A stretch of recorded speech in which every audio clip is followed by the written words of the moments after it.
Boa tarde, colegas. Começo por saudar a terceira conferência dos docentes aposentados da FENPROF e por agradecer o convite para participar convosco as memórias do movimento parasindical dos professores provisórios entre 1969 e 1974. Coloca-se a questão que a Helena aqui enunciou agora. Como é que foi possível, a 29 e 30 de abril de 1974, no Porto, a 30 em Coimbra e a 2 de maio em Lisboa, serem criados sindicatos livres e democráticos com estruturas nacionais e com delegados nas escolas? Pois tudo começou no ano letivo de 1969-70, quando 4 professores da Escola Comercial Ferreira Rocha, em Lisboa, Ana Maria Malheiro do Vale, Elsa Oliveira, Ferreira Alves e eu, consideraram injusta a situação de precariedade dos professores provisórios, o facto de não receberem nas férias e de lhes ser proibido o direito de associação. Vivia-se na altura a chamada Primavera Marcelista, que para muitos era a esperança de mudança, a qual não se veio a realizar, e que poderia permitir um movimento que pretendia pedir uma audiência ao ministro Veiga Simão para apresentar as reivindicações. Mas estávamos em 1969. Os meios de comunicação eram o telefone fixo, a carta com selo e colocada no marco do correio, a rádio e alguns jornais, como o Diário de Lisboa, de Capital, o Diário Popular, Notícias da Covilhã, o Mestres do Porto, Jornal de Notícias, Notícias da Amadora e o Avante, na altura órgão clandestino do Partido Comunista Português. Não dispunhamos de fundos e fomos pedir apoio ao diretor da Escola Preparatória Francisco da Ruda, em Lisboa, Alberto Magalhães, que cedeu o acesso aos telefones, aos envelopes, aos selos, ao stencil, ao papel e às instalações para as reuniões à noite de preparação da primeira reunião de professores provisórios que se realizou na Francisco da Ruda a 27 de maio de 1970. Nesta reunião foi criado o Grupo de Estudos dos Professores Eventuais e Provisórios de Lisboa.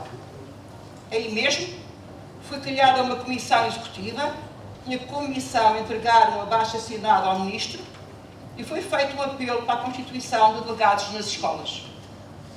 Recolheram-se 480 assinaturas entre os presentes. O Ministro só viria a receber a 4 de fevereiro de 1971.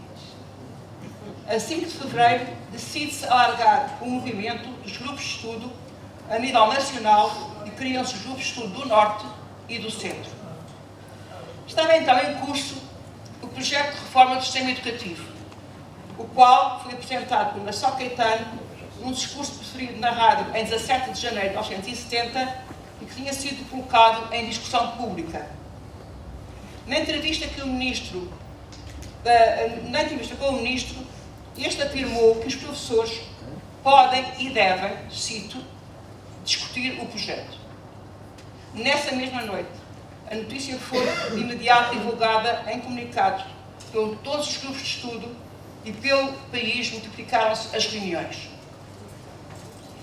Entre 1971 e 74, entram para o movimento de professores dos ensinos preparatório, inicial e técnico não só provisórios, e os grupos de estudo passam a designar-se grupos de estudo de pessoal docente do ensino secundário.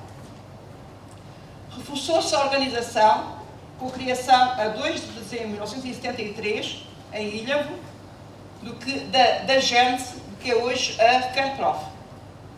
Publicaram-se 3 cadernos, o professor, os quais, devido à nova lei de imprensa, passaram a revista O Professor, sendo publicados 3 números temáticos: Estatuto do Professor, Associação de Professores e Formação de Professores. Realizaram-se colóquios, publicaram-se anúncios pagos nos jornais pedindo emprego nos meses de verão. Criaram-se grupos de trabalho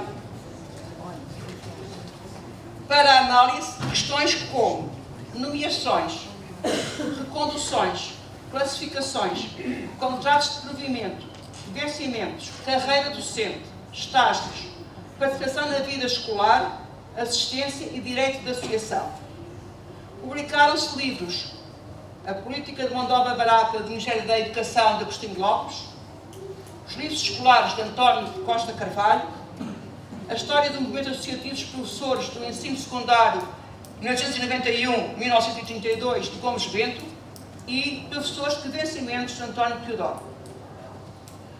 Outra pergunta nos surge agora: como é que a PIDE não nos descobriu?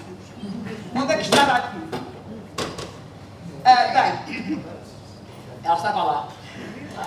A experiência por nós vivida nas greves académicas de 1962 e 65 em Lisboa e 69 em Coimbra tinha-nos ensinado muito.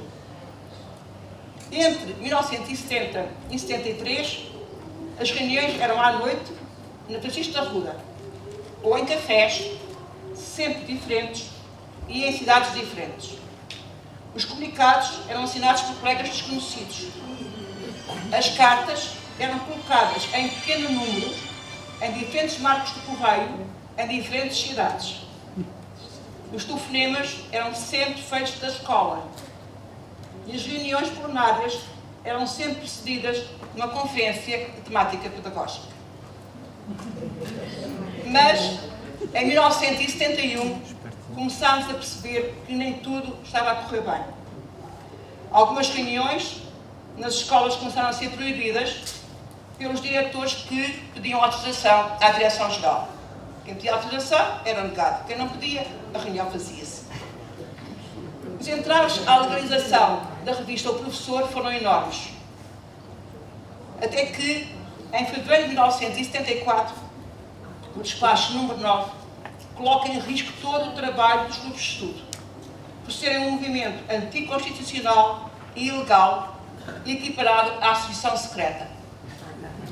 Seguiram-se ofícios das direções gerais para que os diretores denunciassem os membros dos grupos de estudo e da relação do professor para procedimento legal que representava prisão, multa, suspensão dos direitos cívicos, políticos, aliás, durante 5 anos e, obviamente, o afastamento da profissão. Segue-se uma reação de repúdio de um abaixo-assinado de 1.517 assinaturas que foram entregues ao Ministro. A repressão fez sentir, e todos sabíamos, que a prisão estava para breve.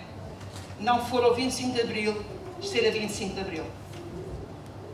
Colegas, este trabalho assenta num estudo do espólio dos grupos de estudo, hoje à guarda do Centro de Documentação da FENPROF, e foi publicado em edição conjunta entre a Universidade Lusófona e a FENPROF.